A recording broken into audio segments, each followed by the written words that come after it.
Shalom, shalom. And give all praise, honor, and glory to Yahweh Bashem Yahweh Shai. Peace and safety to the hopefully elect, all the sincere. Akim out there pushing Heavenly Father's word out of a pure heart and sincerity and the truth. And for the people that don't know Yahweh, that's the name of the Heavenly Father, who the world equally calls God, and Yahweh Shai, that's the name of the only begotten Son, who the world equally calls Jesus Christ. We just freestyle in the spirit, deal with a few hot topics, all right? You got Wicked Ass Tahar, still pushing his madness, all right? His false doctrine about the RFID microchip being the mark of the beast. But what I want to touch on is Revelation 11. Revelation 11 and show you, deal with the two witnesses and show you that that's referring to the southern and northern kingdom, the elect of Israel, man. That's not referring to John the Baptist and Moses, man. All right. So, Book of Revelation, chapter 11, and I'm gonna start at the top. It said, "And there was given me a reed like unto a rod, and the angel stood and said, saying, Rise and measure the temple of God, and you're measured by what's written in the book." All right, that's the reed, that's the rod. All right, the Bible. And it says, "And the altar and them that worship therein. But the court which is without the temple leave out and measure it not, for it is given unto the Gentiles, and the holy city shall they tread underfoot 42 months. And the holy city is referring to the elect, man. I'm gonna show you that. Let's get a precept right quick to show you the holy city referring to. The book of Revelation, chapter 21, starting at verse 2.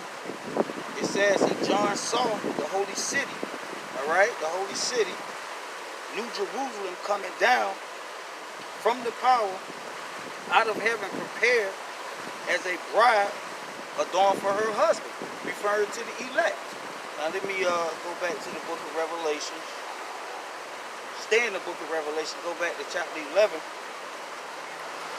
And it says, verse 2, "But the court which is without the temple leave out, measure it not, for it is given unto the Gentiles, and the holy city," all right, the elect, shall be tread underfoot 42 months, and I will give power unto my two witnesses." So that's what I'm gonna go into, the two witnesses. You have private interpretation going around that the two witnesses is referring to Elijah and John the Baptist and Moses, man. But those two witnesses refer to the elect, man. So it says, "And I will give power unto my two witnesses, and they shall prophesy 260 days, clothed in sackcloth." Verse 3, Salaki, verse 4, and it says, "These are the two olive trees." And the Lord always referred to people as trees. All right? So those two olive trees is referring to the elect as well. I'm going to get a couple precepts and show you. The first one I'm going to get is in Hebrews.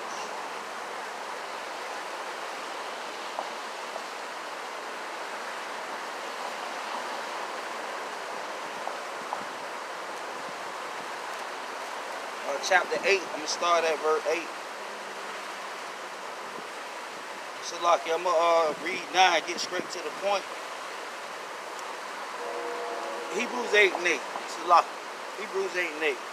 It says, "For finding fault with them, he said, Behold, the days cometh, said the Lord, when I will make a new covenant with the house of Israel," which is the northern kingdom, "and with the house of Judah." That's the two witnesses, man. Okay? That's referred to in Revelation 11. All right? Not talking about Moses and John the Baptist, or Moses and Elijah. All right? Such as the brother said, the mind of God, man. All right? I debated the brother on this same subject, man. All right? And I'm bringing out the precepts. I showed the brother the precepts, all right, according to what's written in the book. Okay? So it says, I'm going to read that again, Hebrews 8 and 8, to show you the two witnesses. Finding fault with them, He said, behold, the days cometh, saith the Lord, when I will make a new covenant with the house of Israel, that's one, and with the house of Judah, that's the two. I'm going to get another precept. I'm going to go to the book of Ezekiel, show you that the prophet Ezekiel got the same vision that John the Revelator got, man. Referring to those two witnesses.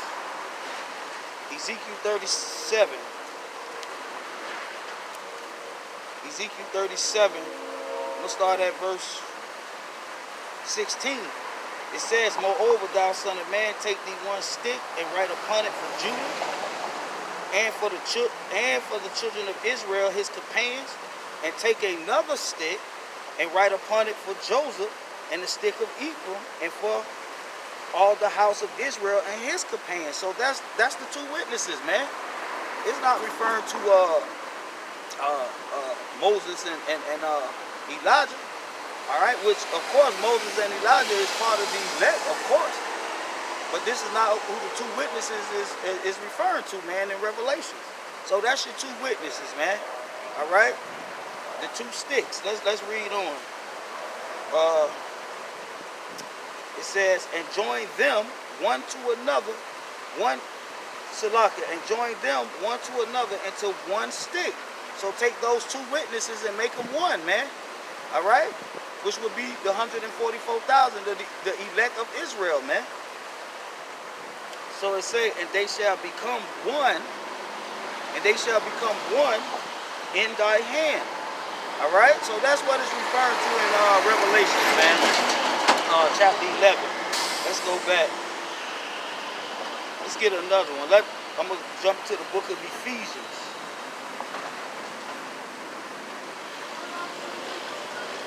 Ephesians chapter 2. And expound on it even further. Ephesians chapter 2.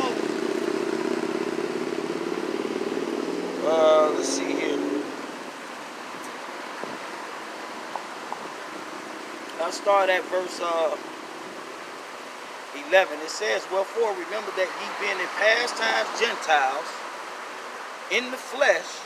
All right, those Gentiles are referring to Israelites, man, that didn't know they was Israelites. All right, that's why he's saying past time you were Gentiles. All right, you never stop being a true Gentile if you're a Gentile. All right, so he said past times you were Gentiles before you came into the knowledge of Yahweh Ba'ashem Yahushua. In the flesh who are called uncircumcision by that which is called the circumcision in the flesh made by hands, by those certain Pharisees and Jews and Sadducees who was in the land at that time. And that's the reason Paul went to Rome and Galatia and Ephesians and Antioch and all these different places, man, to spread the word of the Lord, to wake up those Israelites that was lost, man, those lost sheep of the house of Israel. So it says, verse 12, Ephesians 2 and 12, that at that time ye were without Yahushua, being aliens from the commonwealth of Israel, and that's why he have to bring the two and make them one. All right, and that would be referring to the uncircumcision and the circumcision. Okay, in this particular chapter. So it says, and strangers from the covenants of the promise, having no hope without God in the world. But now in Yahushua, ye who sometime were afar off, made nigh by the blood of Yahushua, for he is our peace. Who have made both one. All right, who have made both one, referring to the two witnesses. That's the both, man. The northern and southern kingdom of Israel. All right, not referring to Moses and Elijah, man. Like I said, of course, Moses and Elijah is part of the elect. All right, they are the elect, man. Okay, but this Revelation 11, when it refers to the two witnesses, is not referred to Moses and Elijah. It's referring to the southern and northern kingdom of Israel, man. All right, that's the two sticks. All right, so let's read on some more. It says, But now when Yahweh Shai, ye who sometimes were afar off, made nigh by the blood of Yahweh Shai, for he is our peace, have made both one, and have broken down the middle wall of partition between us. All right, so the both being one, that's the two witnesses, man, the two sticks. All right, so let's go back to the book of Revelation, chapter 11.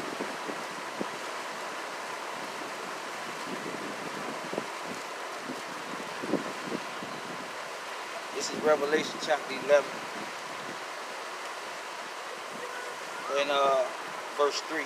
And I will give power to my two witnesses, and they shall prophesy 1,260 days, clothed in sackcloth. These are the two olive trees,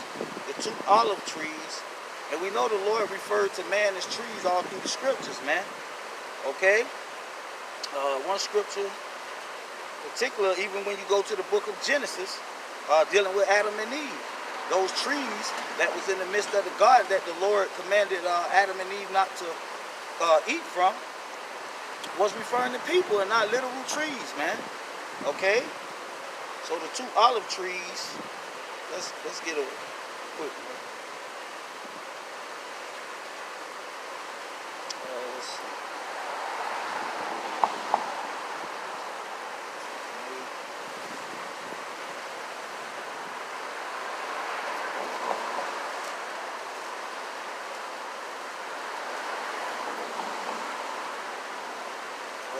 Let's see. This is Psalms chapter 52 and verse 8. But I am like a green olive tree. I am like a green olive tree in the house of the power. I trust in the mercy of the power forever and ever.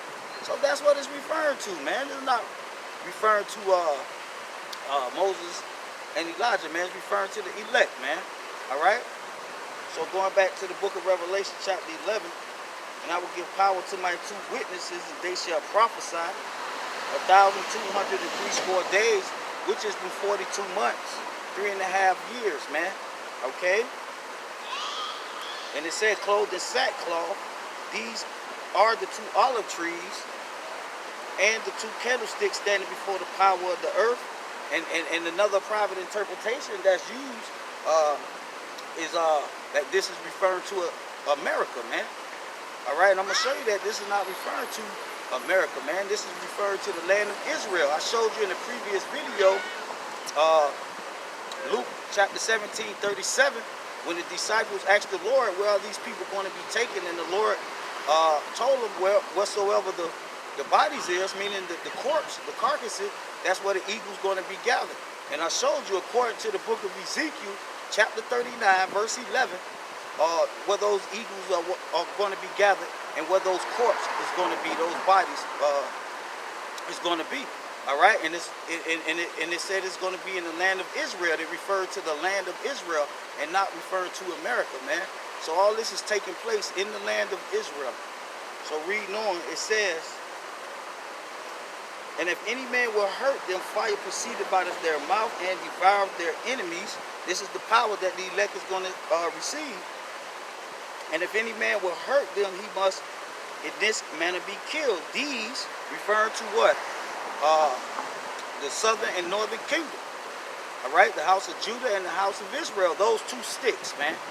All right, that's what it's referring to when it say these have power to shed heaven, that it rain not in the days of their prophecy, and have power over the waters to turn them into blood, and to smite the earth with all plagues as often as they will. And when they have finished their testimony, the beast that ascended out of the bottomless pit shall make war against them. And that's what you read in the book of Ezekiel chapter 38, referring to Gog and Magog. That's who's going to make war against the elect, man. Okay? You have to read the book of Ezekiel, the prophet Ezekiel chapter 38, also chapter 39, man. And it explains all this, man. All right? Precept upon precept. All right? So it says, And when they shall finish their testimony, the beast that ascended out of the bottomless pit shall make war with them, and shall overcome them and kill them, and their dead bodies shall lie in the streets of the great city, which is spiritually called Sodom and Egypt, where also our Lord was crucified. What was the Lord crucified? In the land of Israel. All right? This is all going back to Armageddon, man. And we know Armageddon is north of Manasseh in the land of Israel. All right?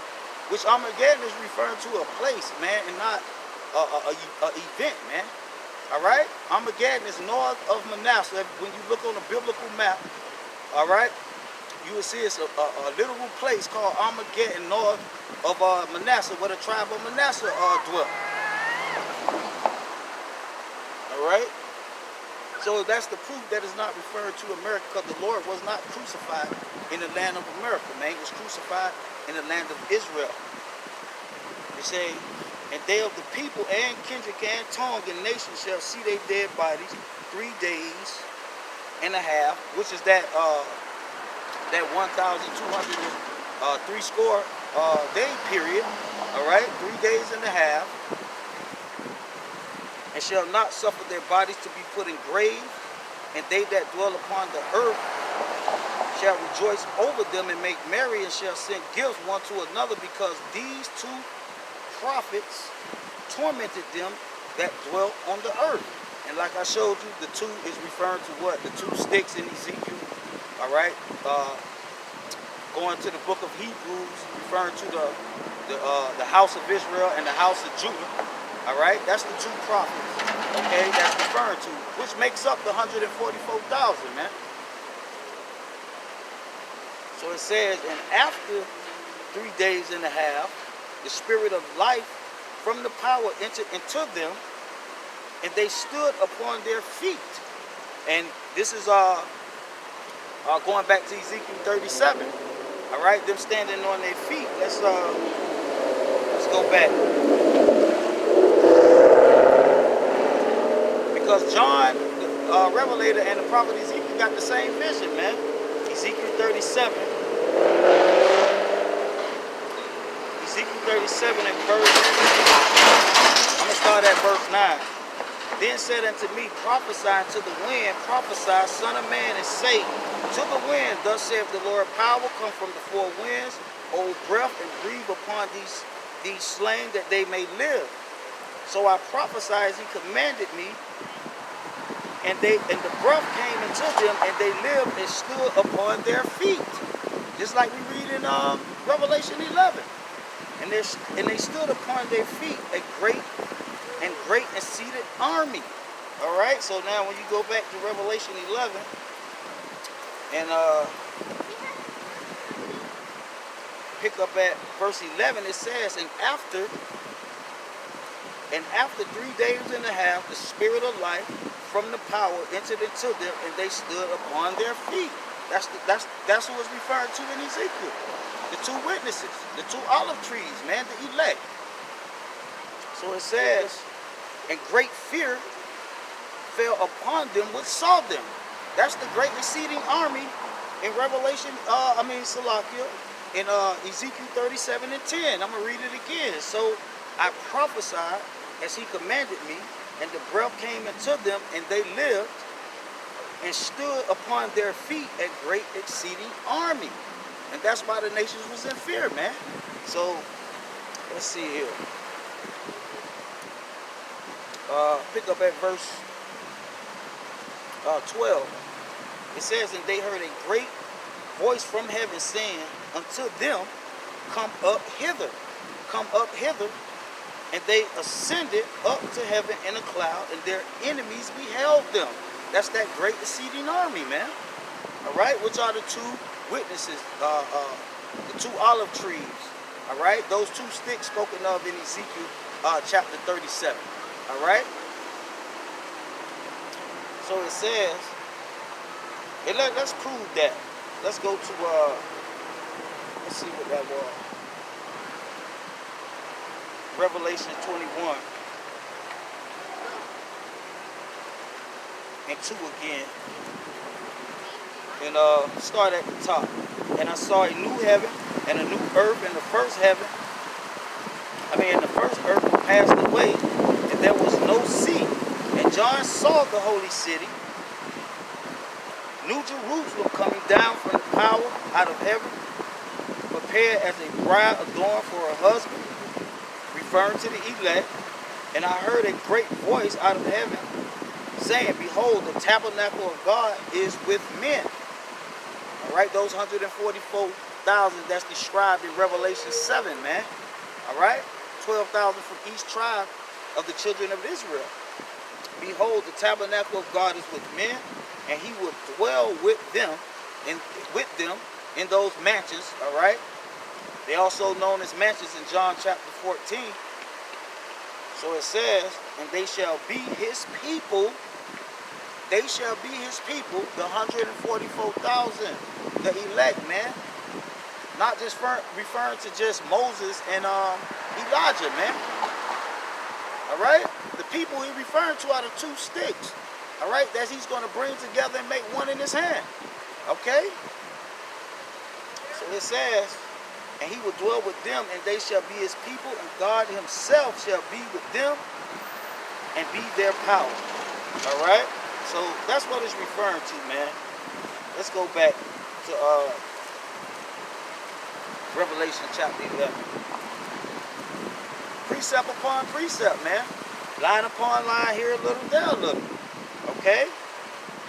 Not use private interpretations. Let's see. Pick up at verse 12. And they heard a great voice from heaven saying unto them, come up hither. The same them that went up is the same ones that came down in Revelation 21, man, referring to the elect, man, the 144,000. Come up hither, and they ascended up to heaven in a cloud, and their enemies beheld them. All right, so that's what it's referring to. Now, when you go back to the book of Ezekiel, you're going to read the same account and show you exactly where this is taking place at. Like I said, you have a private interpretation that this is taking place in the land of America, which that's not biblical, man. All right, Armageddon, when you're dealing with Armageddon, that's dealing with a place, man, north of Manasseh, man. Okay, let's see.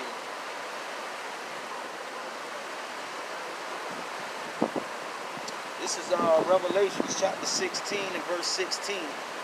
It says, and he gathered them together in a place called in the Hebrew tongue Armageddon. All right, it's a place and not an event. And when you look on the map, man, that place is north of Manasseh in the land of Israel. This is where this is taking place, what I'm reading about in Revelation 11. All right. So it says, and he gathered them into a place called in the Hebrew tongue Armageddon. Armageddon. Now, get another precept.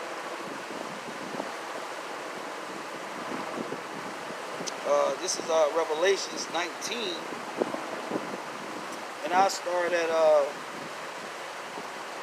19. It says, and I saw the beasts and the kings of the earth, that's Gog and Magog, and their armies gathered together to make war against him that sat on the horse and against his army.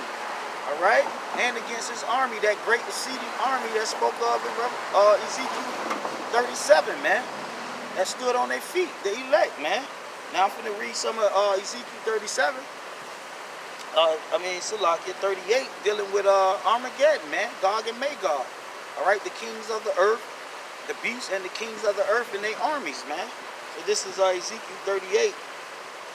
And I'm going to start at verse 3. It says, and say, thus saith the Lord power, behold, I am against thee, O God, the chief prince of my chief and T-Ball. I will turn thee back. I will turn thee back and put hooks into thy jaw. I will bring thee forth. This is an example of the Lord gathering those armies.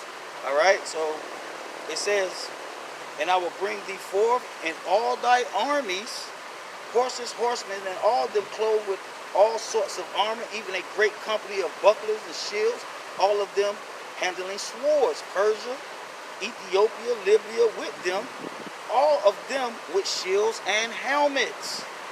Now, just like I read Revelation 19:19, and I saw the beast and the kings of the earth and their armies gathered together to make war against him that sat on the horse and his army. And his army. So read on, it says, Gomer and all his bands.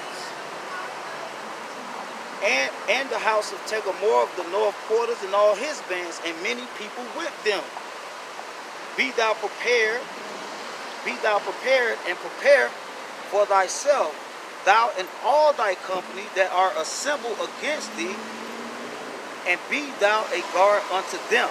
All right, so when you read the rest of this chapter, I'm gonna jump down to the end for time's sake, and I'm gonna start at verse 22. And it says, and this is an example of what we read about the elect having that power. Power is going to be given to the two witnesses to bring plagues upon the earth. So it says, and I will plead against them with pestilence and with blood, and I will rain upon him and upon his bands, and upon many people that are with him, referring to Gog and Magog, all right, the beasts, the kings of the earth, and their armies, and upon many people that are with him, and overflowing rain, great hailstones, fire, and brimstone. All right, so that's part of the power that the Lord is going to give to the two witnesses, man, to bring plagues on the earth, man. All right, so that's not referring to just Moses and Elijah, man. Verse 23, and I will magnify myself through his elect, start with Yahushua, and sanctify myself, and I will be known in the eyes of many nations, just like it was during the time of the in the wilderness, man. All right, he was known in the eyes of many nations then, man, because of the pledge that he used Moses, a righteous man of the Lord, to bring upon Israel oppressors, which was the Egyptians at that time. So it says, and they shall know that I am the Lord.